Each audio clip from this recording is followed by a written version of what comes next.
Hello guys, welcome back to the channel. आज हम आपको एक कहानी सुनाएंगे, तो चलिए शुरू करते हैं। एक समय की बात है, एक गरीब सी झोपड़ी में एक माँ और उसकी दो बेटियां रहती थी।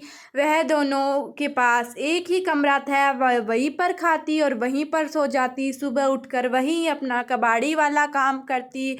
उसकी बेटी और वह कबाड़ चुगते और उसकी माँ झाड़ू निकालती थी, और जो पैसे आते उन्हीं से रूखा सूखा खा लेती थी। कई बार तो उनको पेट भरने का भी गुजारा नहीं था, तो वह सिर्फ पानी पीकर ही अपना गुजारा चलाती थी। तो एक बार जो शीला की सहेली मीना उसके पास आती है।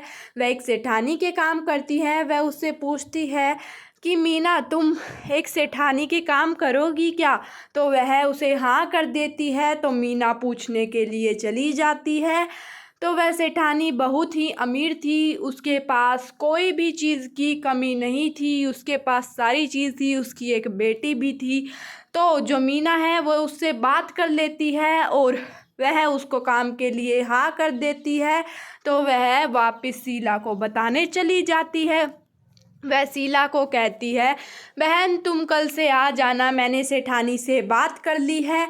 तो अगले दिन वह दोनों नहा धोकर तैयार हो जाती है और सेठानी के काम करने के लिए मीना और उसकी बेटी चली जाती है। तो वह चले जाते हैं और सेठानी उन दोनों को सारा काम बता देती है। तो वह दोनों काम करने के लिए तैयार हो जाते हैं। वह अपना काम बहुत ही मन से कर रहे थे। और वहीं मैंने आपको बताया था, सेठानी की एक बेटी होती है, उसके पास सारी चीज़ होती है, खिलौने, पेन, पेंसिल, लेकिन वह उन चीज़ों की कदर नहीं करती थी। और वहीं जो शीला की बेटी थी, उसे अहमियत पता था इन चीज़ों की। तो वह उसे देखती, उसकी बेटी उन्हें ना पढ़ती ना लिखती, तो वह उसे बहुत दुख होता था। वह एक बार उसके पास गई, उसने धक्के मारकर उसे बाहर निकाल दिया। उसने उसे बहुत समझाने की कोशिश की, लेकिन वह मानी ही नहीं।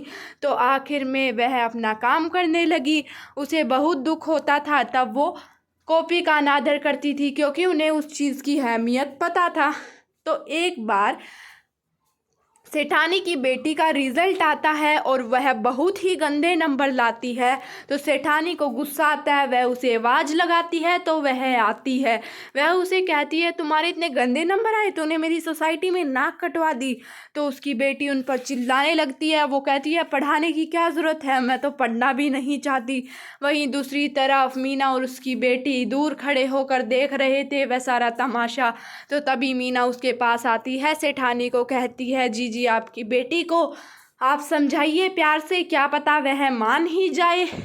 लेकिन वह थी अड़ियल, उसकी बेटी कहाँ मानने वाली थी। उसके तो वही कारनामे, वह दोबारा दोबारा बोलती गई। तो एक दिन सेठानी को गुस्सा आया और उसने उसकी सारी किताब कबाड़ी वाले को बेचने का सोचा। तो वह तब बेच रही थी, तभी जो मीना है वो भागी भागी, मीना की बेटी भागी भागी आती है और कहती है, मेम साहब इसे मत बेचो, आप मेरी तनख्वाह में से काट लेना, मैं पढ़ाई की बहुत अहमियत जानती हूँ, मेरे परिवार वाले भूखे रहते हैं, मुझे बहुत दुख होता है, आप मुझे किताब दे दें। सेठानी कहती है, तुम तो पढ़ना भी नहीं जानती। फिर वहीं दूर खड़ी होकर सेठानी की बेटी सारा तमाशा देख लेती है। वह रोने लगती है और अपनी माँ से माफ़ी मांगती और उसके गले लग जाती है। तो सेठानी उन दोनों को अच्छी शिक्षा करवाती है। वह एक साथ पढ़ते हैं। वह अपनी आगे की पढ़ाई के लिए एरोप्लेन में चली जाती है। और वहीं जो मीना की बेटी, वो पार्ट टाइम जॉब करती है। अपने घर वालों को झुग्गी में से निकाल कर एक रेंट हाउस में ले आती है। और अब उनकी दयनीय कंडीशन भी ठीक हो चुकी थी और वह हंसी खुशी रहने लगते हैं। पसंद आए तो वीडियो लाइक कीजिए, शेयर कीजिए। मोरल, हमें कभी पढ़ाई को ठुकराना नहीं चाहिए, हमें जो काम करना है वो करना चाहिए। Thank you.